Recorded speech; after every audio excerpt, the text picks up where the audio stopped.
Hey, welcome to episode 167 of the Titanforge podcast. I'm Dratnos, joined by Tettles and Trell as always. Hola. And Welcome this back. week, we have the honor of being joined once again by one of our top 7 favorite special guests, Squishei. Welcome. Hello, thank you for including me in that list. Number Glad to be a 6 part will of it. shock you. Number 6 will shock you. So Squishei, of course, for those who haven't caught one of the many Squishei episodes we've done at this point, world-renowned tank and also Wowhead expert data mining scientist, article person, knower of what's happening, knower of secret information in theory, but doesn't actually, but people think he does. Definitely a knower. Yeah, sometimes Yeah, a knower. He is a knower. And Thank we you. are... Thank you. I think one of the things that you do really is make sure you're really on top of like the upcoming patch stuff, right? And all the new systems as they're going to interact with the raid and dungeons and stuff, right? Yeah, definitely trying to understand all the things that Blizzard puts out, and keep track of that and put it all together, especially when it's less than explained. Yeah. Hello, you don't Primordial say. Stones. Hello, Primordial Stones. Oh, yes. God bless. Yeah, so we figured it would be a great idea to have you on to talk about all things 10.1 and 10.0.7 that are coming soon. But first, we have the, I guess, most recent kind of current events that we've talked about, which is, first of all, raid testing has just happened, and M Plus testing is live now. Has anybody gotten the chance to do any M Plus testing on beta yet? Did a dungeon Not and a yet. half. Okay. I freehold just as easy as I remember it. Brackenhide Hollow, the first area trash, not that bad. First boss. We pulled it 5 times and left. Oh, no. Who could have So predicted this, Tuttles? I don't know, dude. It could have been any of us. I don't know. The first area trash wasn't too bad though. That boss was a demon. I think when it went live, I looked at my stream page and I saw everyone in Freehold. Just thumbnails and thumbnails of Freehold. It's like, who could have predicted that? Oh yeah. Yeah, that's Yeah. also an easy predict. That first boss of Brackenhide, for those that don't know, still does the PvP team the move on your tank and healer where they CC both at the same time and then they just kill the DPS. I don't understand what they expect you to do. There's a 900k HP totem. I'm not even exaggerating. 900,000 HP totem. Meanwhile, your tank is blinded, and the blind is supposed to be magic, but your healer's also stuck in a polymorph for 30 seconds, and you're like, what am I supposed to do about this? Have you considered bringing a Shadow Priest or a Warlock? We had a warlock, and it was still bad because our healer was stuck in the. Okay. Our healer was also stuck still in the CC. Have you considered 2 Shadow Priest or Warlock? I fucking guess. Wait, can you magic dispel the healer? No, you can magic dispel the tank. I think Okay, it's yeah. disease dispel the healer or something. Oh, disease dispel? Okay, well then, have you considered a paladin? Because just, okay, so one We disease had a dispel and then they paladin magic tank. dispel. We had a just paladin. make sure you tank bring thing, both so- a disease dispel and an off magic dispeller. Well, you for don't one need the boss. off magic dispel, right? If you disease dispel the healer, then they can magic dispel your tank, right? Oh, true. But then does the totem recast, or does it just stay there doing I don't nothing? even fucking know, man. It's cringe, Well- though. That's all I can say. All right, well, I'm sure we'll keep track of the happenings in Brackenhide Hollow over the next several months. I'm sure that will be a common discussion point, and I'm sure we'll be seeing large change logs for that dungeon Yeah. between now and it going live. Surely. We've also seen this big post about Blizzard interacting with add-ons. Squishei, actually a post of yours that came out just a few short hours ago, based off this tweet from Weak Auras that says Blizzard's going to introduce a new private auras system that makes it easier for them to hide specific auras from add-ons. This could be used to restrict add-ons from automating fight mechanics that designers think would be problematic. And so yeah, the TLDR of what would happen with them is that there would be a way of you getting a frame for just these special auras that you could put somewhere on your screen, maybe make bigger, maybe put near the middle of your screen. So it would still be possible to know when you get a debuff that is on this like protected auras list, but the weak auras wouldn't be able to know, the add-ons wouldn't be able to know, and so they wouldn't be able to give you like a jailer bomb assignment, right? Is the most recent example of a weak aura doing a mechanic for you, right? Yeah. I like that. That's interesting. I think it's really good if they ever do try to do a Queen of Shara mechanic again, because the Queen of Shara mechanic was supposed to be you get these 2 debuffs and you need to figure out what to do, but instead it turned into stack up and read what's on your screen and do that thing. Yeah. Now, I do worry that if they make these mechanics and they're supposed to be balanced around player reaction times, they're going to have to be a little bit more forgiving. And then if they are a bit more forgiving, that would give you time for a weak aura to pop up with a button that you could press that had whichever debuff you have on it, right? A button with just the icon of which debuff you have. And then as long as everybody in the raid just quickly clicked on the same icon that they got, then you could have a weak aura do assignments for you anyways and get around the aura protection. Yeah, that's true. I have a suspicion that it's going to be something stupid where you just have like 2 auras and it's just like, oh, if this, because like it's an issue if you can even read the aura at all, right? Like if you detect the buff is on your screen, you just like throw a true flag and you can have a second aura that actually. Well, yeah. So the whole point is that too. These private auras or whatever would be invisible to the weak auras. Obviously, like if they screw that up, then you get around it. But if they don't, then I mean, I doubt they're going to be invisible to like debuff stuff, right? Yeah, that's the point, right? That's exactly what they're doing. Yeah, they have that. They have that ability now, but the problem is that if they hide those spells from debuffs, then nobody can see those debuffs with custom add-ons, which isn't ideal because they're not providing you the tools to see the mechanic. So exactly. But this is kind of a workaround, and I think it's like Drachno said, it's just as they give you more time, that gives you more time to do, the mechanic incorrectly or something like Fate Scribe, where they give you enough time to reaction or just always go clockwise. Right. So that's true. Yeah. I'm interested to see how this works out. I do think that, the jailer bombs being something that was handled by an assignment weak aura versus being handled by reactions and systems and, like a rule that in your head and like calling it out as you're seeing where people are. I do think that's worse. So I'm interested to see how this works out, but I am skeptical that they're going to avoid there being some even cringer solutions to some of the first mechanics that they put this on. I mean, they need to make sure that like they're not designing mechanics that this stuff is like near required for, because realistically you can't imagine doing jailer without bomb assignments. Dude, I can't imagine doing Fate Scribe without a fucking list telling me to which one to go to. Like, what in the world? Well, I think the Fate Scribe one you could do with like if you knew you had to do this with player reactions, especially if you still knew you could always go left, right? You would just have like 2 players assigned to like each ring and then like a couple players that were flex assignments. You would have your tanks be like flex instead of always going mid or something. And because one of them always gets it. Like there are clever solutions you could have for that sort of thing that would be based on, playing the probabilities and having like mobile people that are ready to react. But I think that's the thing. It's just add-ons were the quickest way to a solution. But if add-ons didn't exist for these, then you would come up with a more ingenious solution, like Rot Chaos not having the radar. The solution is stand in a circle, because at no point if you stand in a circle would the lines ever interact with somebody else. But you didn't need that. We'd just stand there and blast. Yeah, Rot Chaos. This back in 6.2. Yeah. Absolutely. I again, like I think that them trying to get away from us having assignment weak auras is good. And so I think this is probably a good tool in that fight. So we'll see how it works out. Yeah. Okay. There's also a mount giveaway happening in the Titanforge podcast Discord right now. Viridian Phase Hunter supporting the or thanks to Blizzard for those. And if you're interested, come join our Discord. Link in the descriptions and stuff. And it's in the welcome channel. You just react, and we'll give those away to people that reacted. And NA only. NA. I think you can. NA, OCE. Some regions only. South America. It's NA only, basically. Like the NA, OCE, South America stuff. Okay.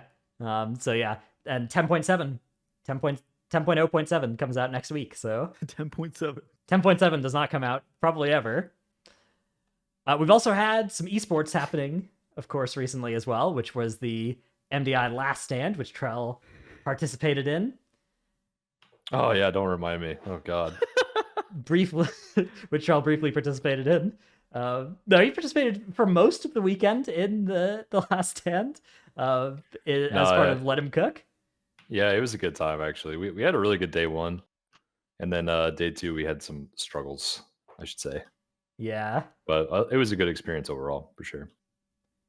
Yeah, I thought you guys looked really good, especially like he just came in and like one shot the knockout on day 1, and we're just off to the races and Yeah, blasting.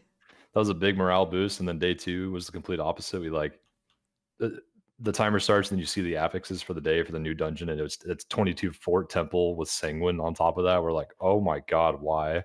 Just demoralizing. I am surprised that they gave you the Temple and Ruby at those levels with Sanguine on top of them. I was like, holy shit. Yeah. It's I do like the format for Last Stand. Like we said 2 weeks ago, that was kind of like a warm up for the group that I played with. We're trying to do that for practice for TGP. So either way, it was a good experience. All right. Let's, I guess, move on to talking about patch 10.0.7, which is, of course, again, coming out next week. One thing that's coming out with it is the Onyx Amulet. Now, the Onyx Amulet is weird in that we're still not quite sure if this thing is good. Ian said in this interview with creators and stuff that it was supposed to be good for everybody. It was supposed to be like BIS for everybody, and it was bad if it was better than Mythic Aberrus rings, but it was supposed to be good for Mythic Raiders right now. But then it looks like from stuff, it doesn't seem like it's particularly good, except for like an infinite combo you can get with 3 of them that they got patched. Got patched, and now So what's going on with this Onyx Amulet? Does anybody know? No, it sounds like it's just undertuned, right? I'm sure they'll tune it up if that's the case.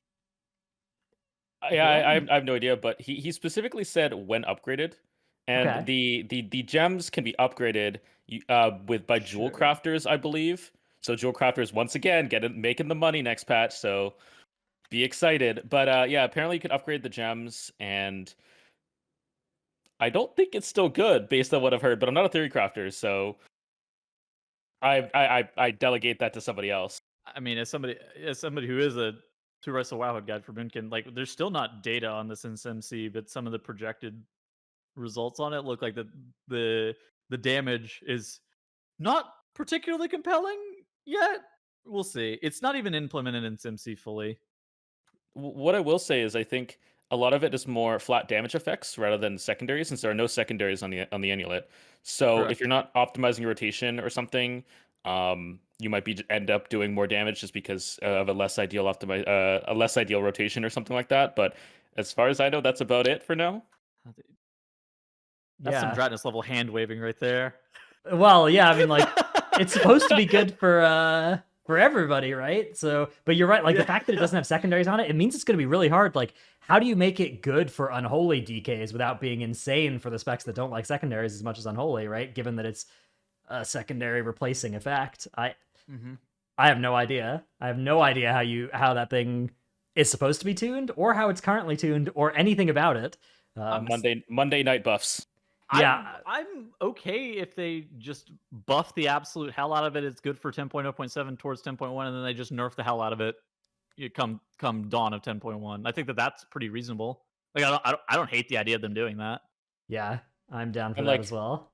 Acquisition of it isn't even that bad because you can, if you get the wrong one, you just disenchant it, you craft the one you want, then upgrade it with Jewel Crafter. Like, it's no shards of domination, that's for sure. Yeah, that's good to hear. Any Shard of Domination fans on the podcast? Well, I do think that the way that Shards got panic buffed in the early week of it is pretty similar to what is probably going to need to happen to the Amulet, right? Except the Shards of Domination were like a season-wide borrow-powered system. Yes. That part does seem like something that will probably happen with this as well. Yeah. Don't forget they tried to panic nerf them randomly too, and then the backlash. Oh my god. Nothing like losing 10% damage overnight. Yeah, I mean they still kind of kicked you if you'd upgraded Unholy, and when they buffed Frost and Blood by as much as they did. Like a lot of my characters, I was like, oh, oops, I guess I screwed up because of this buff. So yeah, that was, God, what a system. This one is nothing like that though. Like there's there's nothing near as punishing for upgrading the wrong stones or whatever, right? You'll be able to have whatever you want fairly quick, and there's no current raid going on anyways. And it's 10.0.7. Yeah, right, that's exactly. what I was about to say. I mean, if you're on progression still right now, it's going to be a nice little power bump if they tune it right. And so it could, I guess, be important then which decisions you make, and it would suck if they retroactive nerf or buffed, but I don't think it's likely to be anywhere near as painful as the shards were. Again, the worst case scenario though is you continue to wear your rings from previous patch, which is like, okay, that's fine. Yeah. I do think they're going to try and avoid that though to a fair, like they're going to try and avoid having that be right for more than a few specs. So we'll see how they go around doing it, because right now I don't see a lot of specs replacing like Aranog Broodkeeper ring with these things if they have those, for instance. All right. We also have, okay, so moving on from, I guess, 10.0.7, the only other stuff with it is just new outdoor world stuff, upgradable Primal Storms gear to higher eye level, Ret Pally, Prot Pally, Pally in general, and a couple other talent trees getting some stuff. There's some nodes on the Paladin class tree that's like, there's a 2-point node that each point in it is like 10% primary stat, 10% secondary stat, 5% avoidance, 10% armor or something like that. Yeah. 2-pointer. Like, what's going on with that stuff? That's going to be wild. Is this Red Ore shit going live, actually? Yeah, looks like it. Yeah. So, is it still like the 30-second cooldown, internal cooldown thing? Yeah, although they changed it so it's 5% at the start, but then decays over 30 seconds. So I don't know what that means because I don't think anybody really tested it, but it's damage, and therefore if you want to optimize, you're going to need to do it. You guys got two Pallies on your roster, Squishy? Planning on having a Ret this week, yeah. Dratnos?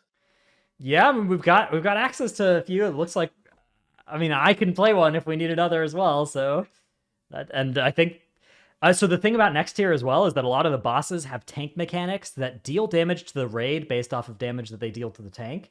Paladin is quite good against those sorts of mechanics because the mastery lets you reduce damage taken from magic damage over time, and also you have a lot of immunes against the damage too. So true. I think it's pretty likely that Paladin will be quite good against those effects.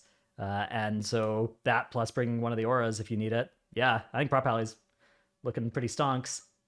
Charlie, you got two Paladins? Yeah, we do. We already had Prop Pally. We actually killed Raz with Prop Pally. Oh, and fuck. H-Pal. Not bad. Dranos, then you realize that every boss in the next raid has a knockback or movement mechanic, and you're like, ooh. Yeah. You want to be DK for that, but then DK does not work particularly well against like a 30-second dot that damages the raid based off of damage it does to the tank. Unless you could shell it. Yeah, well, I assume you won't be able to shell the application, but yeah, if you can, then that's really good. That's a bad assumption. Well, you haven't been able to... No, Pro. Yeah, usually. Oh. Okay. Well, that's a bummer. Let's talk about 10.1 now. 10.0.7 is out of the way. And let's see. Up first, we have tier sets. Tier sets have been announced. Most of them have been put on PTR as well, not all of them. But tier sets are up. Work in progress, obviously. And the theory is that they are going to have more impact on your rotation than the set bonuses in Season 1, because the Season 1 ones, aside from like Balanced Druid, basically didn't do anything to your rotation ever. And then there's all the set bonuses. I guess we're not going to like read through all of them, but how's everybody feel about the set bonuses in general that are coming with tier here? I looked through all the tank ones and then Windwalker basically so far. And most of the tank sets are pretty damn good, I'd say. Like the bear set is actually ridiculously good. Oh my god, yeah. I tested with that today. Yeah, that thing is. Oh really? It did like 30% of my healing. Yeah. Okay, yeah, there it is. And then the Blood DK one is also really, really strong for Mythic Plus. I'm looking at these on like a Mythic Plus mindset, right? So like the Brewmaster one, not very great in my opinion. I was not impressed. I think the Prowler one's pretty strong. It's like higher than middle of the pack as far as the tanks go with their tier sets. And then the Prop Pally 2 set was looking pretty good to me as well. Yeah, I didn't see if this... Do you know if this stacks or not? I don't know, but I assume like all the shields that you throw with Divine Toll will because if you only all get proc the one effect. stack, it's a lot less good than if you could like add all the damage of all your shields, right? Yeah. Yeah. I think that the Tears Enforcer talent too probably affects it. I don't know for sure, but either way, like Prop Pally is already looking pretty strong. Something like that on top of it is just really, really good. Then Windwalker is getting Dude, Windwalker. So, Okay, here's the thing about Windwalker. Windwalkers do not auto attack. They have like the lowest rate of auto attacks because almost all their spells like interrupt the cooldown of it and then like reset the cooldown when you press the spell. So like you just miss auto attacks all the time. And this tier set is based off your auto attacks. Yeah, and it's also based on RSK doing more AoE, which is like the one thing you don't need is AoE damage, and when you do, you're not pressing RSK, right? You don't want to press RSK Yeah. on AoE right now. Like I think whoever designed this one like maybe just hasn't played Windwalker in a while or something. I don't know. Like something's got to change on that one. it's so interesting that you say that all the tank ones are like pretty cool, because like if you look at the DPS ones, even you talk about Windwalker specifically, a lot of the DPS ones are like, oh what the hell is this? Like the enhancement shaman one was in a weird state. There was like the fire mage one had like weird anti synergy as well. There were a lot of ones that were just like at minimum pretty bland. At like worst case scenario, they had anti synergy with the spec and made it just worse off because of it. And you're like, oh, this Yeah. seems kind of weird. And it wasn't even just like a couple; it was like half of them were either bland or had anti synergy. And you're like, holy shit. Yeah, I've noticed that with DPS too. Like I was talking to our warrior friend yesterday as well, and he said that the tier set for I think arms was based off a slam or something. I think, and like Yes, it just like it was like trying to make a pointless ability like kind of worth pressing. I think, but he was mostly saying that it just didn't affect his rotation hardly at all, and that was definitely the case with Windwalker as well. Like I assume that they wanted these tier sets to be more impactful than this season's tier sets. Yeah. Based on reactions, I honestly feel like a lot of the community talk is just how much this gets in the way of your current rotation or changes your talent build in a way that you don't want it to.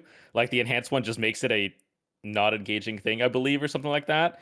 And other people are just like, this just adds to my rotation in a way that is really cool. And I feel like the community is just split the classes down the middle based on whether your tier set is fun and engaging or changes your playstyle completely or something like that. I genuinely think that tier sets are good for the game. Like I think that, especially with the lack of borrowed power in this expansion, just generally, I think that tier sets serve a good solution of changing up your rotation, changing up your talent build, tier in and tier out, without Blizzard having to go in and like manually either buff, nerf, or change some specific builds to push you in different directions. I think that tier sets are good for that kind of thing.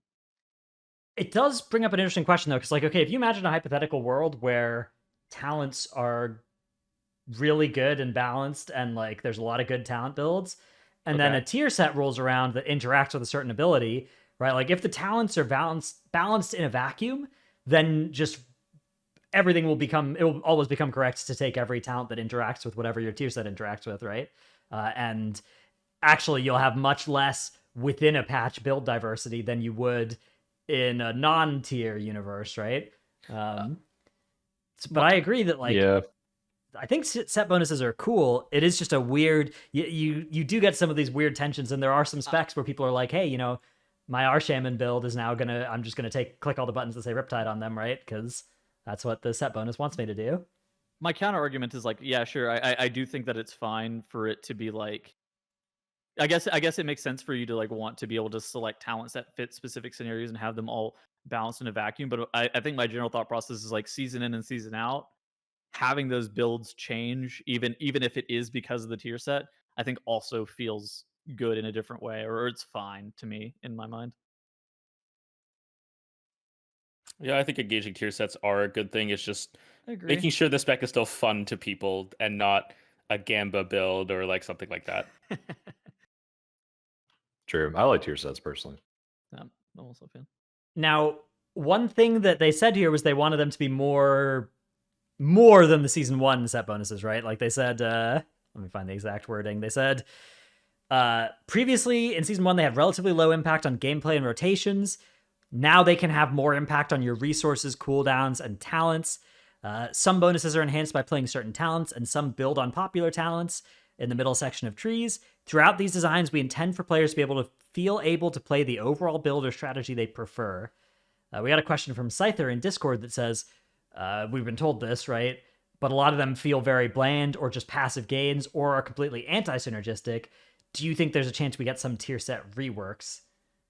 I think obviously, yes, we're definitely some of these are going to get reworked between now and it coming out. But it does seem like quite a few of the set bonuses do have some of that tension or anti-synergy built into them. And a lot of them also don't really interact with your rotation all that much, like in the way that the balance druid old 4-piece did, right? Yeah, exactly. I mean, the balance druid new 4-piece is completely bland. Like it is based off of like dots and passive damage effects. It is something that does not interact with your kit in any meaningful way. You don't select talents surrounding it in any meaningful capacity.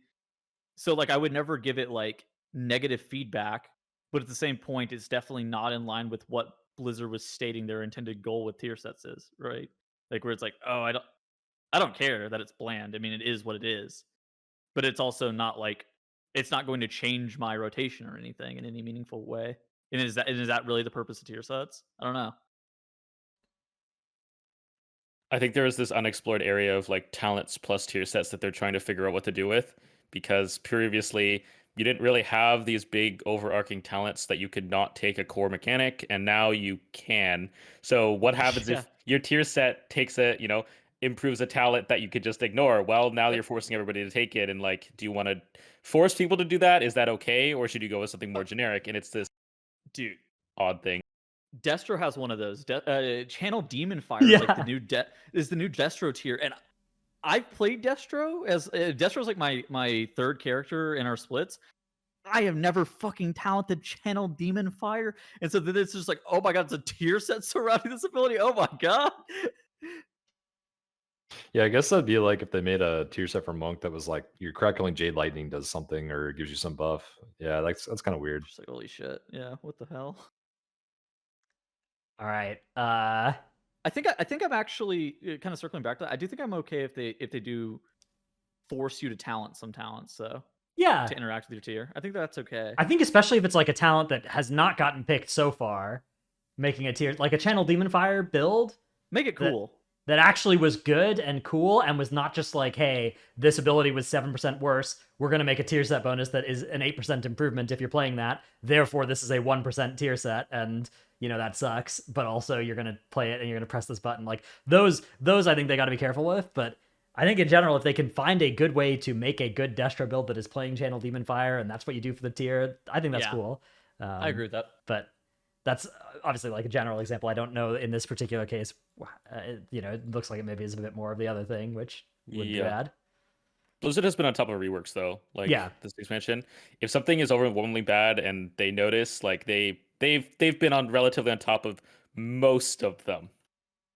Yeah, I agree. I think that they have been building back up some of the credit for being for like if they put something bad out, it will get fixed, which was in Shadowlands, something that especially the start of expansion, right, was much worse about. Reworking specs in 10.07. My god, is this our Blizzard Entertainment? Right.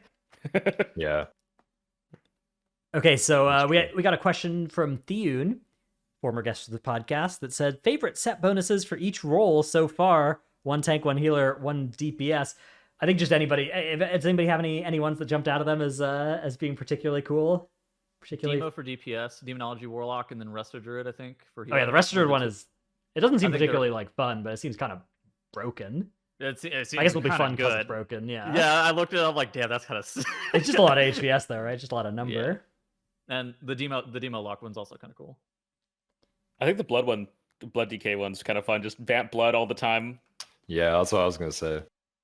That's gonna be fun because like vamp blood already has pretty high uptime right now, and then putting this tier set with like extensions on the buff, which we talked about this a few weeks ago, but a lot of specs have these like extensions on their big abilities now where you can like keep it going as long as you can. Like that's gonna be really good for blood because you can cancel it and get this giant Umbilicus Eternus talent shield and then put on a new vamp blood like as soon as it expires, like over and over again. That would be super nice. I think my favorite's got to be the LA2 set that just says gain Stormkeeper every 40 seconds. What the fuck is that thing? That's such a cool set. Oh, I didn't know that. That's crazy. Yeah. What the hell is that? That is so cool. Can you imagine if the tier sets just did that for like every Yeah. like class? Like Fire Mage every 40 seconds gain combustion. I've never seen something like that. Every 45 seconds, Man, you just give that to get Monk. Stormkeeper. Like, Give me Serenity. That'd be sweet. Yeah. does it work out of combat? I guess that's a question. Oh God. That would still be good. Like, at least in my case, like Serenity out of combat. Also, your cooldowns are coming back 50% faster. Yeah, consistently every 40 seconds. That would be lit. Yeah, you could spinning crane kick or flying serpent kick pretty much anywhere as well, right? Because it would be short cooldown. Yeah. Mhm. Yeah. Wow. That's what Monk Okay. needs, more mobility. Oh yeah. Other 10.1 news. The Season 2 launch date is unknown in absolute terms, but it is known in relative terms to be 1 week after the patch goes live. And we also know that it's going to be all difficulties. Normal, heroic, and mythic will release simultaneously. Sorry, not all difficulties. LFR is being snubbed once again, but the other 3 difficulties are all simultaneously releasing at the Season 2 launch date, which is 1 week after the patch comes out as well. And that's also, I guess, presumably when M+ and everything will open up as well. So, interesting decision there. That's one that it sparked a lot of ire in the... If you follow only like Race to World First raiders and high-end players, everyone is like, who asked for this, right? Nobody wants this. This is really annoying. The Blizzard logic here is that it enables the M+ not to have that weird week where there's M+ gear that's capped at low item level. And I think that does make some sense, although given their new upgrade system, which is basically saying, like, normal gear is now going to be able to go all the way up to 411 equivalent, right, to 437, using the new upgrade system. M+ gear is going to be able to go up to 437 or 441. Heroic gear can go up to 441. Like, this, in the new world, I don't think there's... I think even if they wanted to do a heroic week, they could just have an uncapped M+ in that heroic week, and it would probably be fine with the upgrade system being this generous already. But either way, that's I think the reason that one of the biggest reasons they're going for this simultaneous release, because specifically for the raiders, most raiders I know that do raid in the first week on mythic difficulty preferred having a heroic week. Yes. By quite a bit. I have a suspicion that all 4 of us would probably prefer a heroic week just in our own guild specifically. I actually like this. I'm probably the odd one out. I really liked the Mythic Heroic simultaneous launch. Okay. Yeah. Because like you said, the reason they did it was for the weird Mythic Plus overlap, where it was like +7s was the optimal thing. I did not like that. I really liked that. Too. Yeah. I like stepping into a key under geared and just like seeing how high you can go, basically. Yeah, I agree that it does a lot of good stuff to M+. I also think it's like kind of a cool week for raiding, although it sucks. Like if I wasn't doing Race to World First casting and like content creation and stuff, and I was just sitting in my room playing World of Warcraft for 16 hours a day, I think I'd probably be down for this as well. But I kind of don't like how much it adds value to playing like 16 hours a day for that first week. Yeah, you guys are pretty screwed casting, like it's rough as well for like people in my guild that have a job to try and keep up in this new world, which sucks. It's harder now for sure. What were you saying? Sorry. It almost feels like they're going for like a PoE or Diablo like season launch where it's just like new content, gain those numbers once again, just go. Rather than, because like if you do it over 2 weeks, you kind of lose that like new aspect. Oh, I can only get how high this week? Like I can't go to full power. Like that's not very fun. And then you lose a couple people there. But people, they grind PoE D3 for 24 hours in the first first day, and then they may never play again. But at least they get those those people back for a bit. Mm-hmm. And that almost feels like what they're going for here. Just like new content, go have fun, and that just hits the majority of the players. I mean, I think that for like a majority of the player base, this is definitely a better solution. And I think that like just because it is a better solution for the majority of the players, this is something that they should continue with. I do think like from a me perspective, I'm not like super thrilled about it because it is negatively impacting me. Yeah, I will say I think it's pretty clear they shouldn't revert to the M+ capped week. I would like to see exploration of ways of getting back the heroic and mythic raid week split while not inting the M+ers at all. But I think that this is better than the old system, but maybe there's something that would be better than both that they could do. It will be slightly better too because you're not going to step into the raid at 372 item level whenever you're getting Yes. 415s from Mythic or whatever. You're going to be stepping in at 420 whatever 421 item level whenever the item level you get is, what is it, 440 something? I don't know. 441 from the first boss of Mythic, yeah. Yeah, 441 from the first boss. My potential solution wouldn't be to like cap the item level, or like, you know, prevent people from getting item level upgrades. Would be to cap the raid item level possibilities. Like while in the raid, you know how they have the PTR scaling item level scaling debuff? Yeah. Leave a cap. So, you know, the max item level that you can get week 1 is, say, item level 400 in the raid. Okay. So all your gear will cap out at 400, even if you have a 415 piece or something. And therefore, it de-incentivizes that time grind and that gear grind that you have to do to cap out. And once you're at that cap, you can, you know, focus on actually clearing Mythic. And I think, like, I personally like that solution better. Yeah. But I don't think they'll ever do it.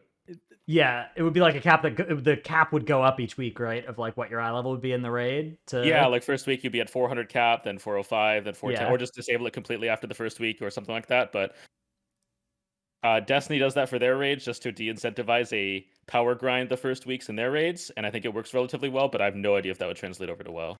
I don't know. That if would it be- translate well. But... That'd be really interesting for the race, actually, because all the top guilds would have the exact same eye level. That'd be really cool. Yeah, you would still need to get tier bonuses, but And trinkets and stuff like that. But yeah, that's true. Yeah, but it would be good to. I think it would be cool, a cool thing to try as well.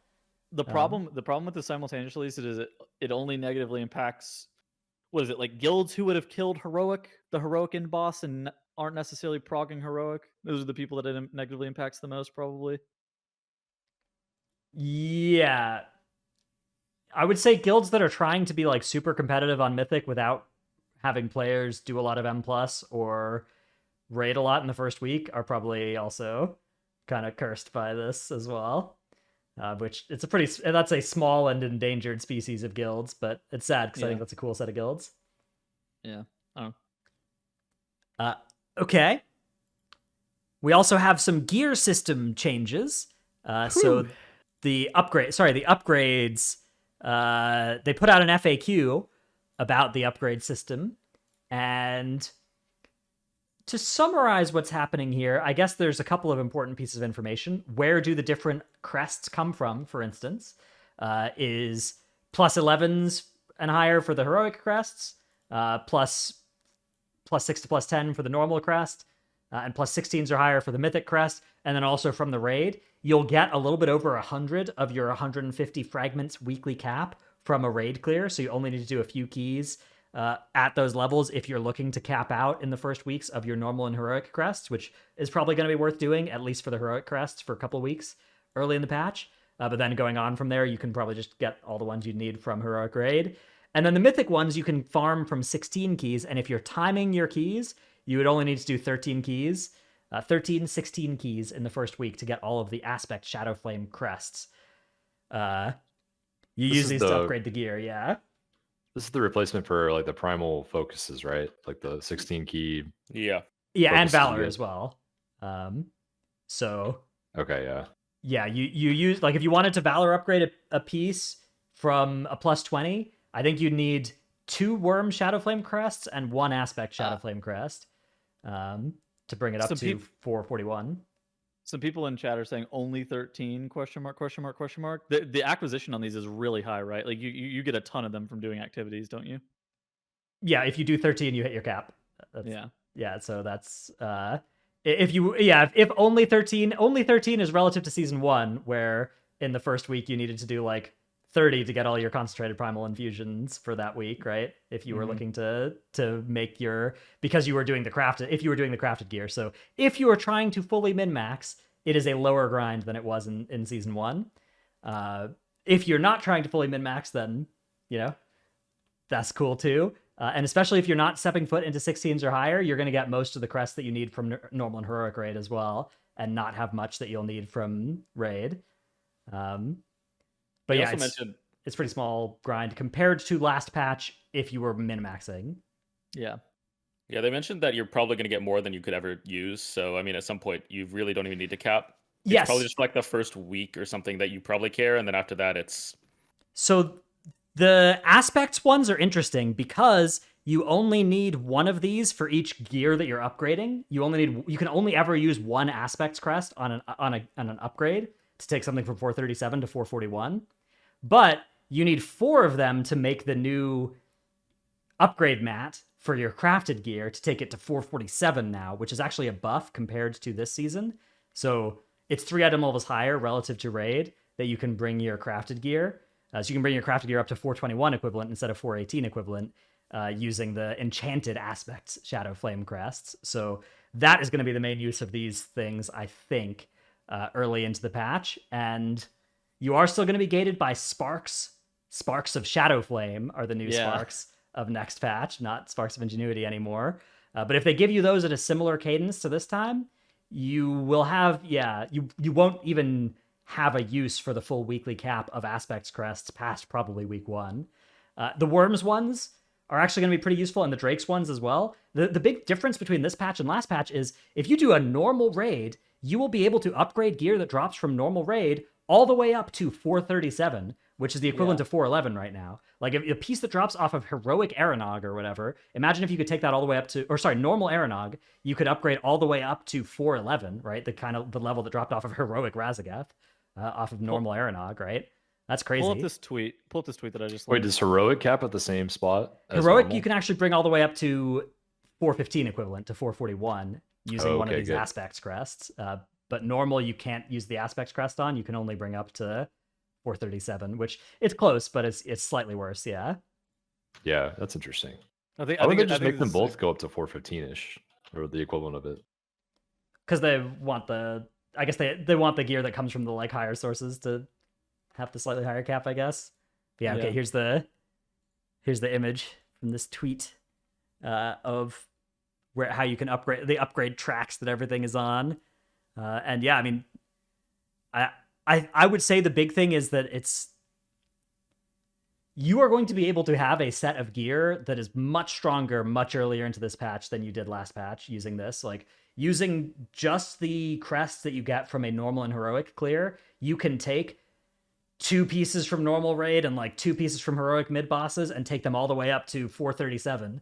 And then if you do some 16 keys, right? Like, you don't even have to do all 13 of the 16 keys to get all of the aspect crests. If you just do like 5 16 keys, you can then make a 447 crafted piece as well and just be like kitted out compared to where we were last patch. So it's crazy. I'm kind of okay with this. It's kind of weird because I actually am a bit conflicted.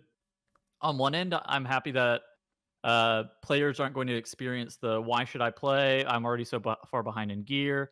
Why do I even start actually trying to do competitive content until I'm kind of geared? Those lines of thinking. But on the other end, it's kind of weird because, like you said, you're going to be so kitted out so early, and that kind of diminishes the grind of getting gear, even on like first characters, right? It's like not even like a second or third character. She's like, the grind on my first character is going to be way faster too. It's kind of a weird.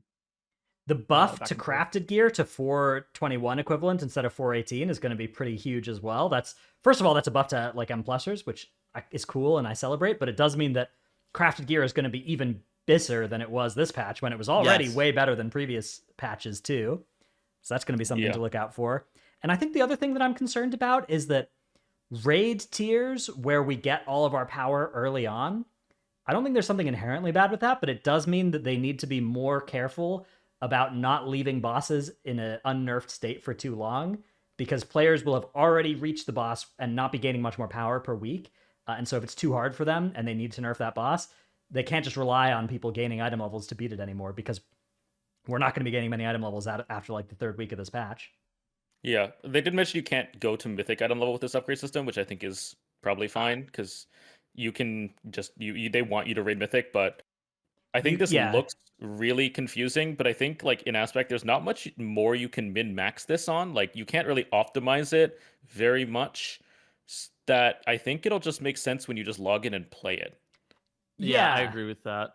It's basically just Valor upgrades, except they now apply to your raid gear as well. So you can Valor upgrade your raid gear all the way up to 411 or 415 equivalent, which is crazy power increase. Yeah. And also the Mythic Plus gear that drops, if it drops from below a 17, it's a slight nerf to how much you can upgrade it. If it drops from like if you're farming 16s, for instance, you can actually only bring that gear up to 437, not 441. So slight nerf there. But other than that, I mean, I think the big thing is, yeah, the upgrades are just, we're gonna have higher item level because we can upgrade our heroic and normal gear very high item level, and we can craft at a higher item level as well. At least I mean, okay, honestly too, I'm actually kind of glad that they're keeping very rare items and tier and stuff like that for this reason in particular, of like, you're not going to be fully bis until you are able to acquire tier, able to acquire very rare items, are able to acquire specific trinkets from various locations and that kind of thing, as opposed to like where in reality you're going to be waiting for, like, your off pieces are going to be upgraded very fast, but like the other very important pieces are going to take a little bit. Well, no, you just you farm normal for your tier and for your very rare items. You farm normal every week and you upgrade it all the way to high heroic, right? Yeah. Oh fuck. I think this also kind of solves the catalyst problem a little bit. It alleviates it slightly. If you do normal, you can upgrade it to heroic tier, which it's not perfect, but it's there. There is now some incentive for, say you're a guild that, you know, you don't run splits or anything like that. There's now a huge incentive to see if you can try and like scuff together some normal splits so that you can, because normal splits are now basically as good as heroic splits because you can just upgrade the normal pieces all the way up to heroic level. So just do more normals and get more rolls at the tier and the very rare items, and then crest upgrade them all the way up to high heroic eye level. So yeah, that's a little weird part about this. We'll see how that ends up playing out. That's something. Yeah, I do think that I'm glad they put something that helps the very rare item situation, because I mean, does anyone here have both mythic rings? No way, right? I don't even have one. I'm still waiting for this Broodkeeper ring. I need it so bad. Yeah, I don't have a single mythic one. I have one heroic. That's it. I have a heroic and a mythic, but oh, you're rolling in it. That's a high roll. I'm a right tank there. though, man. It doesn't fucking matter what I have on. Hand it over. Yes, I want that for keys. Pass it over to your DPS, buddy. I've got like one on most of my characters. Most of my characters have one very rare item now, and a couple have two. The only character that I have that has two very rare items is I have the hunter bow and an icon on my hunter. I've gotten 5 icons in my Great Vault on my DK. 5. I have a couple characters that have gotten duplicates as well. Yeah, it's frustrating, especially when other characters need that item. Is this why your weekly video this week talking about the Great Vault was such a doomer one? It wasn't that doomer. It was fine. Just the title. It was named the bottom of the barrel. Scraping the bottom of the barrel. It's a phrase that means, like, you know, really getting those last little bits of value out of stuff, which is what I was doing on my warrior vault, because there's so few items that are upgrades, and I found one of them. It was good. I hate him. I absolutely hate this guy. If you hate me now, you're gonna hate me even more after my tip of the week, which is so. If you are mining or herbing, you will often find yourself in this position where you run out of vigor and you're kind of in this cursed dragon riding hellhole, right? Where you're just like, I can't fly, right? That sucks. What you can do all the time. Yeah. What you can do is, with this Dragon Rider's Cultivation Dragon Riding perk, it says gathering herbs or minerals increases your vigor recharge rate by 400% for 3 seconds. What you can do is you can shift click, so not auto loot, the node, and you will get this buff but not consume the node. And you can just do this a couple of times, and over 10 seconds you'll fully recharge your vigor bar and be able to just take off with full 6 vigor once again. Where do you find these tips, Stratnos? Somebody sent this one to me that I didn't write down their name. Dude, sorry. okay, why? I've been doing this a cheater, man. It is cheating. Why is our yeah. audience sending you just turbo RP or tip of the week? It's good. It's a good hack. It's, Chat, you guys gotta stop DMing tip of the weeks, please. I beg. I need more. All right, Trell, what is your tip of the week? So mine has to do with Mythic Plus. Shocker. But if you're a tank player and you have not seen this video, then you should watch Now's Herja inversion video. So a lot of people know about like the old way to invert Herja, which is pretty RNG, honestly. And like the only person that's consistently been able to do it is now actually, and even he made this video, so like he understood that it was still RNG. So this is how you do it consistently. And what you have to do is you track Herja's buffs. You see on the screen there that they have like the light buff and the lightning buff both showing. So you pull her to the light side. She gets 1 stack. As soon as she gets that stack, you move her to the middle. She casts Sanctify. Then you go to the lightning side and get shielded immediately back to the light side, and then you're good for the rest of the fight. The important thing to note is the Expel Light into Arc Lightning combo, still deadly as hell. Expel Light does infinite damage now, and you really want to make sure that you are, I don't say defensiving it, but at least you are aware that it's going to start doing significantly more damage than it was previously. Yeah, it's like a little bit higher damage at the start of the fight, but it's a lot less than if you like scuffed doing it trying to do it the correct way, right? Or the correct way, like the RNG way. If you stopped trying to do it the RNG way, you were wiping.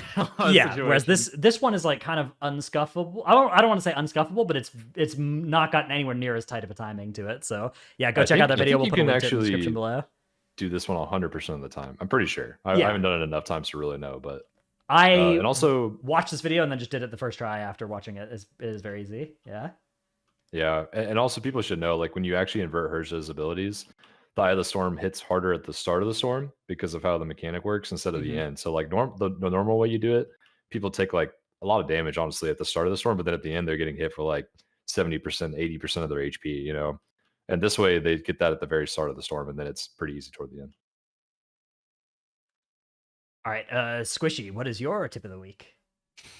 My tip of the week is about the Great Vault and the fact that your Great Vault for the raid row can only include will always include things that from bosses that you have killed. So if there's any alts that haven't killed any mythic bosses, try not to kill Teros or Senarth because their gear is just not good. Theon here has written a great article on it. But basically, if you can somehow rat your ult in a way to get Aerodog, Council, Broodkeeper, and Raz, that's probably the ideal. Otherwise, just don't kill Teros and Senarth unless you absolutely need to, because then it will pollute your vault forever. Yeah, my guild has been doing alt run, and we've just not been touching the Teros wing at all. Like we've only been going. We went Aeronog, Primal Council, Broodkeeper, right? Like that's the next boss that we targeted after those two, because it's just so bad to add those Teros items to your vault and reduce the chances of getting Icon, Aeronog Ring, Broodkeeper Ring, Grief Torch, right? So it's a cringe thing about this patch for sure. Yeah, that's got to be I mean, it's compounded because there's also the extra rare items, but that's got to be the only downside of like having the ramping eye level throughout Mythic, right? Is because it just makes some of these bosses completely useless and even counterproductive in this case. Yeah, it's not even like the eye level being that bad as well, because like Teros gear is not bad. Like it's just like, hey, none of these items are better than crafted gear, right? And like Senarth items is like, hey, there's tier from this boss, but you could just catalyze it at this point, and there's not a good trinket. And then it's just like, okay, well, there are some bosses that do have good items. We don't want to reduce the chance of those items showing up, especially because they're very rare. And so the vault is like our best shot at them. Yeah. I think it's just absolutely a very rare problem because the vault seems to not care about the very rare tag. Probably, maybe. I don't know. That's what it seems like to people. And therefore, what item are you most likely going to be missing and not going to drop in raid? The very rare items. So you try to optimize those from your Great Vault and then just try to get the regular drops from raid. Yeah. Which challenge impossible for tier bosses. So I do hope that this is not a play pattern that is optimal next raid as well. But it is definitely, I mean, it's there's not too many people that are like in danger of accidentally killing Teros or something like that, but it does suck for like guilds that are slow progging as well, where your guild would kind of be more geared if you just were killed first two bosses for like 5 weeks rather than like progging through Teros and Senarth as early as you could, which is weird. Okay, Tettles, what are we looking at in our clip of the week this week? So these War Spears in the first area knockout are absolute demons. And so there's actually been a no path available spot found, but it's only available by preservation of, or not preservation, but Evoker Rescue.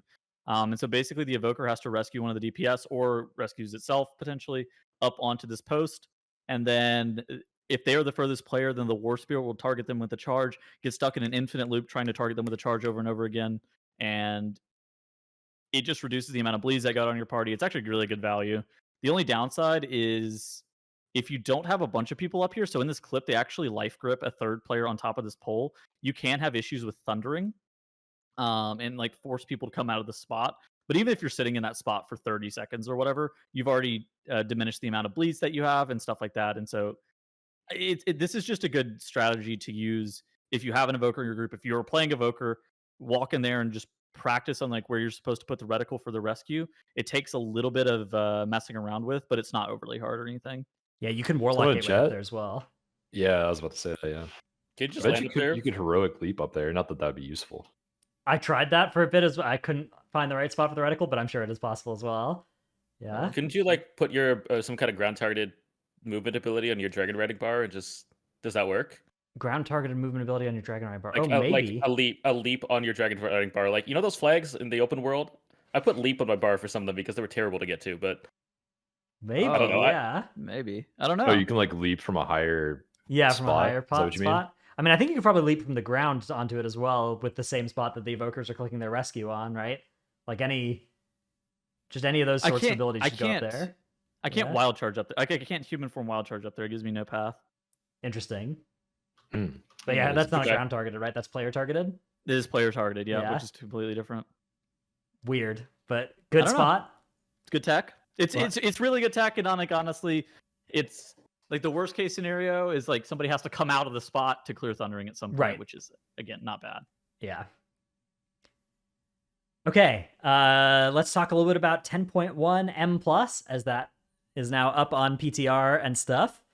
We haven't done an episode since 10.1, the big announcement stuff was. So we have the list of returning dungeons. Was anybody surprised by the addition of Vortex Pinnacle in here? Alongside Neltzler, Freehold, Why, and yes. Underrot? This does not seem like a great Mythic Plus dungeon. Not gonna lie. I don't even know much about it. I just remember it being extremely linear. Packs are really spread out, kind of like Noku, but without a flying dragon.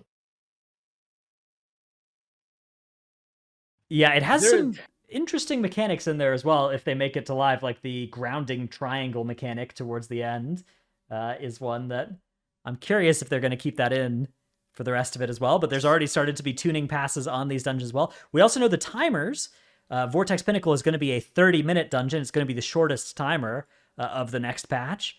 Alongside all the other returning dungeons are 33s, and then all of the Dragonflight ones are 35 or longer. So Squishy, you're like a fucking knower. Are they going to rework Vortex Pinnacle? I don't know, man. I hope so. Those anti-magic triangles are banned, man. They're the worst part of the dungeon. Essentially, you have mobs that just plant themselves in there and just like, how do I get these things out? They're casters. I can't. You have to melee kick them if I recall correctly, because like you can't counterspell or like use a spell kick because it's in the anti-magic zone. So they just spam me their casting smite. Oh, I think yeah. the freeze, and you can't Oh, grip. man. You literally just have to go in and pummel or something like. It has to be a physical kick, so it literally can't even be demon. It can't even be demon hunter kick. It can't be wind DK shear. kick, It can't enhancement be DK kick either. Yeah. Rogue season. Like it has to be pummel and fucking kick and spear hand strike. But if I had to guess, they'll remove those anti-magic triangles because I can't imagine a world where those exist. It just punishes casters way too much. Like Paladin would die, but like Prot Warrior would be like, I'm all good, man. I can kick and do all these things to them. There's those stupid like things that are unkillable that you have to face the entire time. Mm-hmm. Oh yeah, like spark things. They just feign death when you look at them. You're not supposed to kill them. You always have to have someone looking at them. Oh yeah, Like the elementals from Mario. Yeah. Yeah, basically. So like, if I could see them keeping them just as like a funny little homage to the original Vortex Pinnacle, but it's a major boss mechanic on the first boss. So I don't know what they're gonna do, but That's I probably could see them staying keep then that- if it's a boss mechanic. I would guess. Yeah. I think the bosses will be very interesting because that first boss just has a lot of damage baseline with the tornadoes, and a facing mechanic isn't something they've done in a while, I feel like. A facing mechanic. No, I don't. I can't think of the last one. Yeah, I'm open I to. don't really think Okay. the last boss of Jade Temple doesn't really count, but it's kind of a facing mechanic. You spawn something behind you. It's true. Yeah, so for context in the first boss, there's these ads that spawn on the first boss around the outside of a circular arena. When you look at them, they feign death. They do nothing if you're looking at them. If you look away, like a Boo in Mario, they pop up and start chain lightning the group or something like that. So basically, as more and more of those ads spawn in the outer room, you need to have your party like facing a certain, like everyone is facing a different ad, and eventually you're just going to run out of players that you're just going to have like ads, bolting your group. But I'm sure they'll change that. But the idea is ideally, you just have to coordinate with your team to always be suppressing the boos. Since made a good call. Flashlights and Kara. That's probably the last one that was like actually like a facing requirement ability. All right. So we have, I guess, the other ones coming back as well. Neltslayer. That one's sort of a flavor return because Neltharion patch, Embers of Neltharion, But also this was a Legion time walking M+ dungeon as well recently, so it got some changes when it was in that pool of dungeons. How are you guys feeling about Nelts? I'm down. I hope they rework the Ularog Crag Shaper, the shell minigame boss. That guy was a bit of a demon, and we've seen a couple of times where they continue to bring back these bosses, kind of like the Shaw of Doubt, where they have immune phases. Azure Blade is also one of them. Bosses with immune phases where you have to kill ads. Not exactly great for M+. I think that guy can maybe use a little bit of revamping. Mess with the Scorpions a little bit, and I could be down. I think that those are the two things I'm like, oh god. The pelters. They changed those. They changed those already for time walking. Yeah. Oh really? What do they do now? I don't. You can't like outrange them or something. Yeah, longer anymore. range, less damage, right? Was the change? Yeah. Yeah. Oh, so they still randomly throw rocks at people. Yeah. Tank can't kite them now, I think, either. Yeah. I mean, those mobs are always like the biggest problem. It's like if anyone played in Shadowlands, that's like thorough research and Sanguine Depths. There's a lot of those mobs in Neltslayer. But yeah, I mean, as long as they've been nerfed already, maybe they'll get nerfed one more time. It's probably good. I think on they were just overtuned. Yeah, I think on the second boss, like you said, the shell minigame, if they made that percentage based instead of time based, I think that would be okay. Probably. It's like maximum, or you always had to fight it twice, do the minigame twice, then you're good. In case anyone was wondering, there's the auto marker weak aura still works. For that, really? I saw Reload already made one, right? Yeah, Reload made one for the auto marker for the shell game. I fucking love. I was about to say if Reload's in the chat, there's a weak aura for that, but he's already got one. All right, I'm down. Then we have Freehold returning to the surprise of some, but not to the. I think it's not surprising that Freehold was the first BFA dungeon they would bring back, alongside Underrot, however, which is a little bit more surprising. That one a little bit less of a favorite of everybody, although it's a favorite of mine. Freehold's going to be interesting as well because, everybody loved Freehold, but especially if that dungeon starts getting high tyrannical pushed, which it wasn't as much in BFA, right? You just played it mostly on Fort Weeks. That's a good point, you mostly played BFA on Fort Weeks, but Tyran Eudora, Tyran Skycap, and Crag, those encounters became lethal at a lower key level than most other dungeons that expansion. So if that is true of this season as well, it's going to be interesting. So I have a question that I want to float to the group here. Do you guys like the rotating trash in Freehold? And with that, do you like the fact that it also rotates the bosses? Yes, I liked it. I liked it as well. I thought Freehold was fun to do on the different weeks. Like the only problem I didn't like was I felt like Eudora was too hard. Sure. And I felt like, but the trash felt fine, and it was kind of cool that it was different from week to week. I guess I wouldn't hate it if it was fixed as well, or if it was like optional. If it was like balanced and you could choose which captain you aligned with or whatever each time, that could be kind of cool. Mm-hmm. I think dog mini game right now, so if on the PTR. I liked the rotating trash. I think it kept it pretty fresh. As long as they balance it to make it like, I think there was one week that just added time to the timer. It was like maybe like 20 seconds harder that week because of the trash you had to kill or the mini game you had to do with chasing the dog around. But I think the bigger problem is the bosses, like you said, the first boss and the Eudora boss on the second council boss. They hit so hard that you had to cheese the bosses by either LOSing on the second boss on Eudora, on like the tiny little skinny pillar as range, which is actually pretty easy as range, but melee you were just screwed. And then on the first boss, you had to like use a toy to become small enough to melee the boss through this wooden plank, but also be LOS from the boss's pistol shot.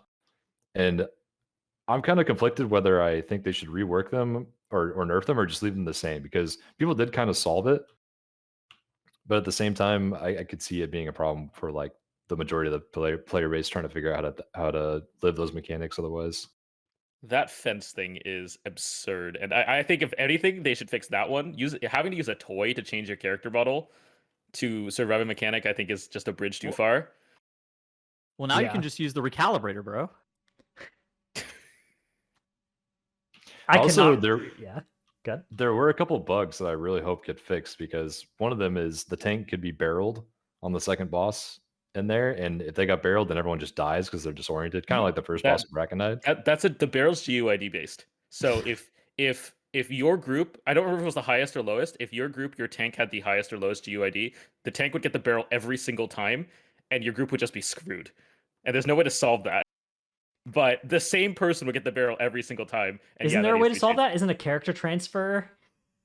Doesn't a character transfer like reset your GUID or something? It depends which way it goes, because it resets on character transfer. But if it's the lowest, aka newest, then you just transfer somebody else to your group.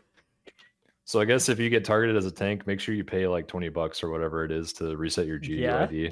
Well, you can bait it, right? Like, it's baited based off of like. Right, it's where it's thrown, and then it's where it lands. Yeah. It hits the closest person after it lands there, right? So you could dodge it and have a melee DPS take it pretty easily. It's really cringe. Okay, Yeah. what I'm saying is like really cringe, but it was baitable. Yeah, there's some counterplay there. Yeah, I remember that. Wasn't there also something with the turtle boss, the turtle shells, or the shark boss? Oh yeah, the sharks bugged. Yeah, that's what it was. The sharks bug and the mouse wheel bind on interacting with the pig. So I got good news. Actually, terrible news, but I got good news. Whenever you pull Harlan, the middle pack auto pulls now. Wait, the double crushers? The pack that you'd skip? Yeah. Oh no, the last boss. The Harlan middle pack with the commanders with the double lieutenant. Okay, can you pull it, meld or vanish, and then pull the boss? Yeah. Okay. Of course you can. Classic. Okay. Very cool. So you're gonna do the same thing you do in Knockout, right? Yeah. Yeah, that's the exactly strat there was to kill that pack with the bombs on the last boss anyway, right? True. Although it does kind of complicated if you have to pull them on pull, because the best way to do it was to pull the pack right before the bombs came out and then just place them in a certain spot. So you'll pull that pack, invis or meld it off, and then you'll pull boss, and then at 70% you'll go into that pack again. And then you pull it again. Yeah. Excellent. That is how that's gonna work, I suspect.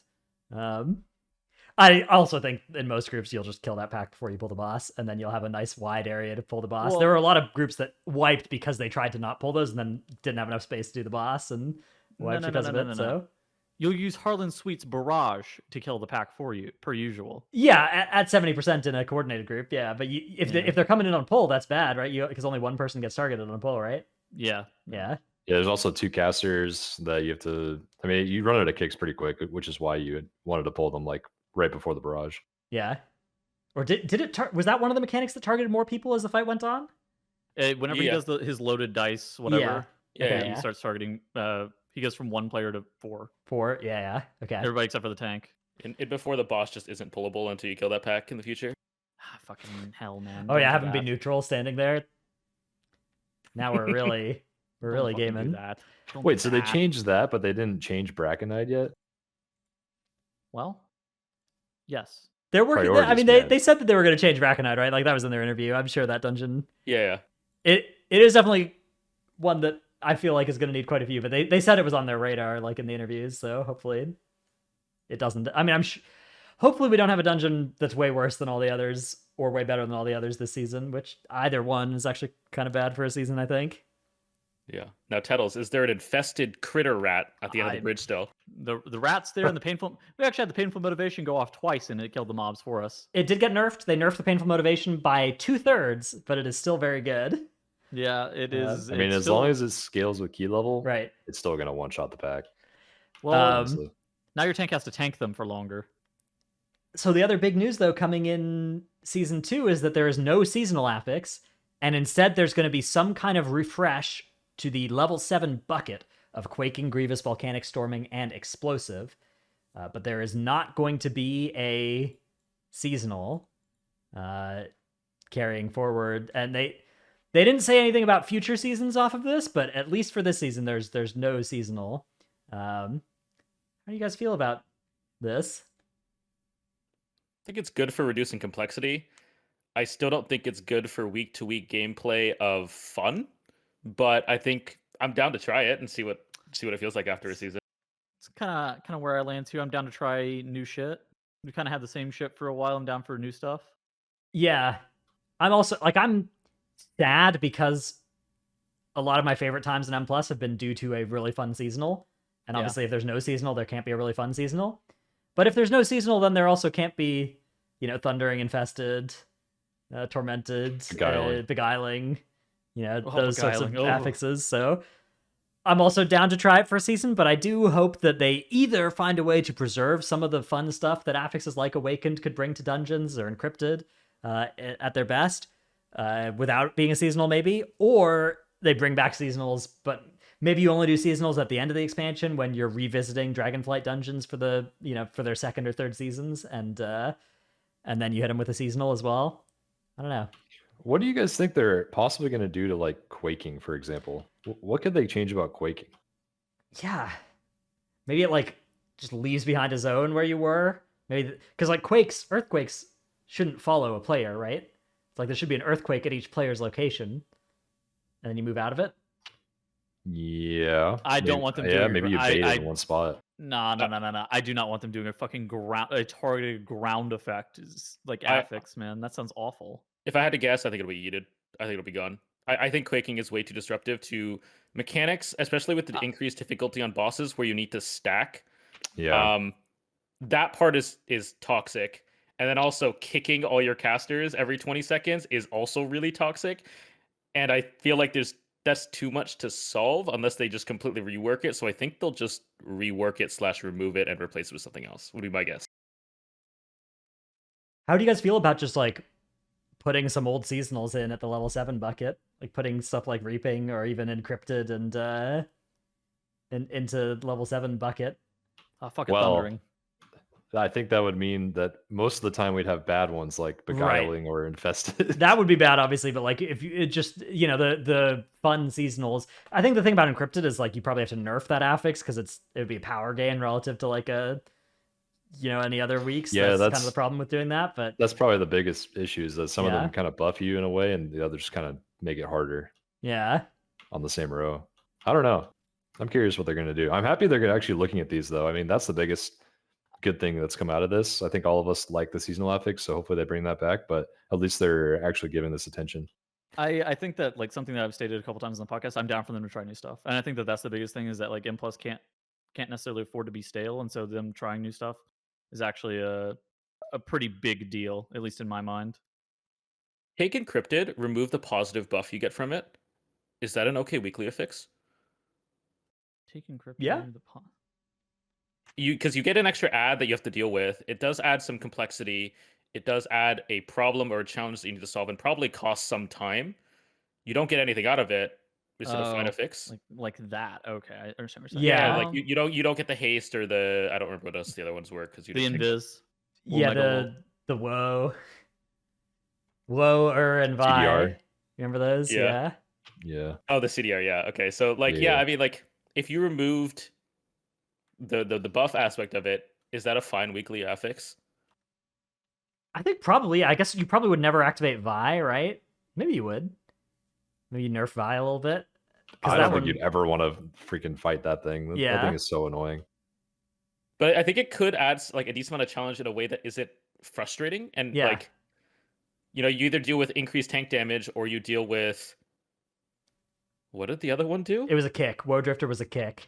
Yeah, you had to have someone full time. And so like it shot random people. Yeah, like on hard hitting packs, you could choose to activate like the kick guy. On high kick ones, you could choose to activate the tank one. Like there's some choice there, it adds some challenge, and could be actually like a relatively competitive choice in affixes without giving you a positive buff. Right. Yeah.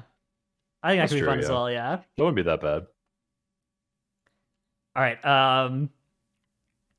Anything else? So anything else about 10.1? Squishy, is there anything that I guess we didn't talk about today that is super important coming in 10.1 that you want to talk about, or we hit the main talking points that about the patch? I think we hit the main stuff, the big stuff. So,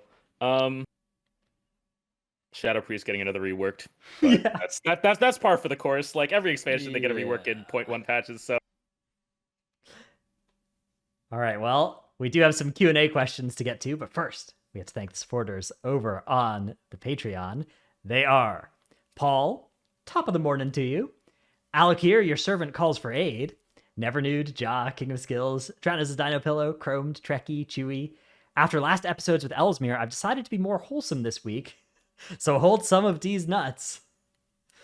ZivXX, Salty Senny, Necros, Sidmora, Tankdill, Nevuk, Eevee, Unholy DKs Rise Up, No Trick, I forgot I was sub tier, Diemat, Freehold Waiting Room, Rework Mistweaver. It's being done a little bit. Probably pretty happy about that. I assume Mistweaver mains are. It seems like they're pretty, by and large, pretty happy. If you're sad because it's Thursday, just wait a couple of days. It'll be Saturday. Nyx, Rip Bozo, I say as I stare at the last seasonal affix, not yet aware of what the true consequences of losing seasonals really is. Gallic, Brusif, Dratnoshots Abyss, congratulations on the legendary double interview, Dratnos, TY. Msanity, Xena, Rogue is now good enough for Prague, still bad enough to be sat for SLG, bless up. Red Color, youtube.com/workbringer, Alphabet Soup, Druid Friends of Evolved Gaming, number one Simski for Trelsky, Lurka still manages to make raid in key groups while being on the other side of the planet. What's your excuse? Milk, Sifei, Pone, Windwalker Monks deal with nerfs by rolling with the punches. Thesaurus.com is a powerful tool. The Marsh Hare. That was a good quote. Good quote. Failstrider Spar, Chordy is the bane of my existence. In before Blizzard brings back Stonecore for 10.2 so they can keep their streak of seasons with a worm boss alive. Big Head Small Brain. Is there a worm boss? Oh, I guess there's one in Nels there. Yeah, okay. Yeah. Noraxis. Oh, yes. Narnar TV is back and has Primal Wrath keybound. Agitar, Juniper, thank you for resetting my Manic Grief Torch. What does the DK say to the Lich King by the first light of dawn? Good morning, boss. That's morning the other way. Rat Run, I'm on fire and now I think I'm ready to bust a move. Chauncey, that moment when your tank says, now where's my ranged at, during Jade Serpent boss and Jade Serpent Dragon boss and bricks your key. I see that's with the frontal. He aimed you lot at them. Okay. I see. Yeah, my range walks into me. Yeah, that settles. breath, that boss has got to be the most surprisingly lethal easy phase of a boss. Like Jade Serpent is full of them, right? It's like the Yu'lon phase and also Wise Mari. Both of those encounters. Wise Mari. Both of those encounters are like in theory so simple and easy, and yet I swear the average deaths per attempt is like 2. Dude, Charles sometimes hits me as though, what are you doing standing there right before the breath goes off? And I have to like realize where he's facing. And I'm like, oh no. Oh no. Feral Druids in the MDI? You've got to be kidding me. And, oh, you don't have that yet? Boom. I don't know what that means, but I'll say it anyways, because that's for a patron, so that's the rules. TY for all the support, and thank you again to the patrons. Let's do Q&A. Our first question comes from Anash in Discord that says, at Trell, not Trill, that's a different person, at Trell. I'll let Trill get this one. Yeah. Any tips on tanks surviving the third boss in Jade Serpent on higher tyrannical keys? Prot Warrior in our group just gets ripped every time. Yeah, contrary to the previous discussion, the actual hard phase of that boss is P2, not the dragon phase. In but theory. Actually, a lot of tanks have a pretty easy time with this phase, but Prot Warrior definitely has a rough time because spear magic damage, they don't have a lot of self-healing. Half of the mechanic is self-healing after the hit. And so what you can do as Prot Warrior is use Victory Rush after every one. I think it's up for everyone. It's either that or every other. And then you can use Spell Reflect for every hit, Demo Shot for every other hit. You have 2 charges of wall that you want to use at some strategic point when you're on without Demo Shot probably or something big. You can use Spell Block for 2 barely if you press it at the right moment. And then like you just rotate Victory Rush like Health Pod, Victory Rush, Health Stone, Victory Rush like some Lay on Hands or something. You can also have your DPS or healer taunt with like Bubble or Night Elf Racial. Meta. Or meta. I've done meta immunity, taunt before, yeah. That's a really cool one. And then like DKs can taunt AMS it. I had 2 of those things done in the last stand this last weekend. Like the meld taunt and the AMS taunt was pretty big. Yeah, I've tried taunt, diffuse, dampen, fort brew, karma as well. How did that still go? very nasty, actually. I still ended up dying after pressing all those buttons. Did you really die after all that? Yeah, That's crazy. But I wasn't getting healed, so Oh, okay. at the healer. That'll do it. Honduras in Discord asked the next question, which is the loot pool good in Season 2 dungeons? And should something be addressed before we head into Season 2? This season we have Shadow and Burial Grounds and Halls of Valor with wildly different loot tables. Squishy, have you taken a look at this? Do you know what the lore is on the dungeon loot coming into the next season? No, I not fully. Okay. Obviously, there's some of the fan favorites like loaded dice, Krogtusk, whatever they are. Agi is going to be farming hard.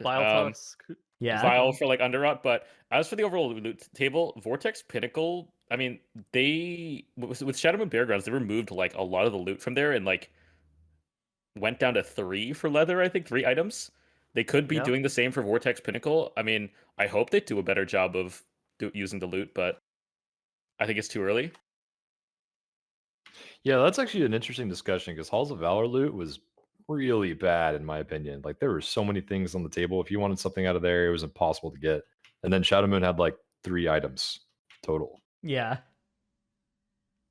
I do think they should look at that as well. I think they should also look at whenever they're bringing back old dungeons that don't have interesting trinkets or anything in them, they should put at least one in there. And I don't think Vortex Pinnacle has any interesting trinkets right now in there. It's just like get a stat stick or something like that. Like something really boring. So I think that would be a good thing to balance a little bit. Now, there are 3 mounts though returning for the mount collectors out there. That is very true. Yeah, they picked 2 of the 3 like BFA mount dungeons to be their dungeons returning. The other one coming next season, King's Rest. Oh god. No. None of that fucking dungeon, bro. Alongside Tol de Gore, Beguiling. Yeah. And Shrine of the Storm. Those are fan favorites, such as Yeah. That will coincide with the Diablo 5 release date, and we won't have to play it at all. We won't have to play any WoW. Yeah, shit. Yeah, that is a PoE and Diablo 4 season if I've ever heard it. All right, next question from Twitter from Naro says, how does 10.1 feel from your data mining POV, and how does Blizzard's current 10.1 pace compare to previous patches? Anything different that's not apparent from just a reader's perspective? Has there been anything different about how the data mining has been going? That first build was massive. Like, I feel like and more complete than previous expansions. I mean, we only got the second build and we already have our tier sets, like first pass, but it feels like it's a lot quicker, but I don't know if that's just because they added in the 0.7 patches this time and like there's a constant stream of WoW news. Like, I don't know where we are in regards to the roadmap and that kind of thing, but it definitely feels way further along than intended, which is great. Yeah. That's my vibe of it too, is that it just feels closer to release than it usually does when we first get the first week we do PTR, and we got into raid testing like insta as well. Raid testing like a week after they announced the patch, basically. So my tinfoil is they're going to try and beat the D4 season by like a month with this and have like a May release or something, but we'll see. Early May. I'm expecting to. All right. Next question from Mixtix says, what's your opinion on the raid testing for 10.1 running with no last boss again? Do you think the surprise/blind prog is worth not testing it? I think that, so Razageth, when you think about Razageth, everybody's like, oh my god, Razageth was really bad, right? That was Razageth Mythic, but Razageth Heroic was actually sweet, right? Like Razageth Heroic was not buggy. It was tuned well, I think. Maybe overtuned, but like it was a fun fight. The difficulty was good, I think, in it. At least from my perspective, that was one of the most fun heroic fights I've done. I think it was tuned to be easier than like Sylvanas. That's like the measuring stick I use these days. It didn't need to get like turbo nuked week 1 or anything like that. It did take some nerfs over the course of the season, but and maybe it was harder than AOTC is supposed to be, and maybe that's the reason I like it, is because it actually had some challenge to it. But I think that we're not comparing to a world where they test Mythic Raz. They never test Mythic end bosses, right? We're only comparing to a world where they would test it on normal and heroic, and I don't think the problems that Mythic Raz had were ones that would be fixed by testing that boss on heroic and normal. Yeah, I agree. Like the problems with Mythic Raz were like things that they would have easily seen with internal testing, right? Like they had to nerf the first intermission by half. One would There's think, no way yes. that wasn't encountered by internal testing. It's a They mystery. were shipping hotfixes on Raz with pretty much the entire raid, and it was like they kept buffing Raz. I was talking with Tettles about it. I think they buffed Raz's shield 2 or 3 times. It started at like 29 million, then went up to 50 million, then went to 110 million. And I messaged Tettles one night like, what are they doing? What is going on here? But do they expect Race to World First Skills to do this? And then they nerfed it back down to 55 or whatever it was. Mm-hmm. And it's like, it was a lot. But I think I might have a weird take, which is, unless it's completely blind prog, which it will never be due to data mining, I think they should just test it. I think knowing what the abilities are is enough of a go-ahead that there is not really a suspense because people go in kind of knowing what's going on already. But I think that's just kind of my personal opinion on it. If there wasn't a dungeon journal and you actually did go into a fight completely blind with no idea what's going on, you pull the boss, you're like, what is this mechanic and how do we handle it? I think that's worth it. But not in the state that I think the current state of the game is. Yeah, I do think there's still some value of remember walking into like the jailer room, the Razageth room for the first time and having not done the testing compared to the tested bosses. I think there is some value to that's added from that, but I agree it's obviously a lot less than if they just didn't dungeon journal the last boss, right? And didn't like encrypted all of its abilities or whatever. Like, remember when Jailer Secret Phase was started to come out as like an actual thing? That was really cool because I actually think most people wrote off a secret phase because of how tough the encounter was already. Yeah. And then Blizzard started touching it and like, what is this? Oh god. What is this? Yeah. So I think if we could have that of like the mythic dungeon journal just doesn't exist, maybe that could be a really cool thing. But how have you felt about the RWF people being just complaining over and over again about Razageth tuning and being like, oh, because they don't do a heroic week and don't do all these other things, tuning is bad? Because in my mind, I feel like that's just like a bad excuse, and I feel like tuning is always variable tier to tier. I think that the Razageth tuning situation was very bad, but I do agree that it doesn't. Tying it to not having a heroic week is, I don't think that they have to have it be tuned that bad anytime there's not a heroic week. I think that was just like Blizzard screwed up on Razageth Mythic tuning, and there wasn't a heroic week this time. And I think if those two things are maybe correlated, there's definitely not like a causal relationship there, and it's something that Blizzard can certainly fix. So, or even if there is like a little bit of a causal relationship, they could still fix it and not have a heroic week. Like, but they should. I mean, Blizzard should get a lot of flack for what happened on Mythic Razageth. That boss needed to get nerfed in 3 separate phases by like 50% in each phase. That's correct. That is crazy. It wasn't just Raz either. Dathia. Yeah, Dathia was Dathia was like 15%, too. Right? And I guess a phase so is pretty big.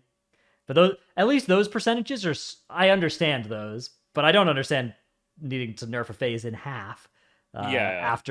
After watching guilds prog it for more than a day as well. It's like, dude, I watched them 19-man that one side and missed the DPS check. Like, that's how you know how cursed it was. Yeah, like I do like, I think that was really bad, and I think Blizzard, I think like the Race World First is really cool, and they lucked out that both guilds were kind of in the same place on the boss for the most part on most of those nerfs. But you know, if only one guild had been working on one of those phases for like a day before it got nerfed, that would have been really bad for the integrity of the race, and the way that they ended the race by just nerfing the boss and having it be the team that was ahead just instantly won was, you know, not good. That's It would not be exciting if you go to the Super Bowl and then like, you know, 2 minutes into overtime the referee just blows a whistle and it's like, these guys are 3 yards ahead, they win. Like that's not that's not good. So they should try and avoid doing that. Touchdown is now at the 20-yard line. Yeah, that's if they're just like, oh yeah, we moved the goal line, and they're over it. Game over, right? Like, that's bad. Yeah. But yeah, I don't think it has to be heroic week either. Okay. Last question comes from Swervo61 for Trell. Trell, did you like the Great Push format for MDI? Like the Last Stand format? I did. I really like that format, actually. I think it's really fun. I talked about it a little earlier, but I think it's more exciting to do these kinds of like high pressure runs with mistakes allowed, I guess, because in the real MDI, like in the cups and the grand finals coming up in a couple weeks, these teams have these routes where if you make one mistake, your entire run is over, and that's all you're doing for like the next 2 hours, and then you're just like, well, I didn't even get to show my run because one person messed one thing up, and now we can't show what we did. However, I think it is really, really impressive with like the top 3 teams that are able to consistently do those routes in the real NBA. Yeah, I think it's cool to see as well. I like the traditional MDI a little bit as well, but I much prefer the Great Push style and Last Stand style days personally too.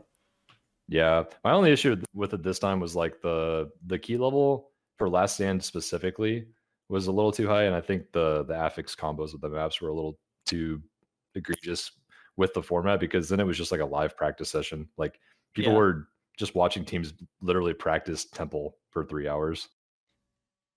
The The temple MDI is nasty, practice. yeah. Yeah, you're Yeah. doing TGP. You're doing TGP practice for 2 chesting routes or whatever. Yeah, I mean, I at least it's informative. Like that's what the teams are doing off stream before the tournament. It is literally what you saw on the broadcast on Saturday. All right. I think that's going to be it for us this week. Thank you for coming on the show again, Squishy. Do you have any content or anything that you'd like to, any shout outs, anything to plug here?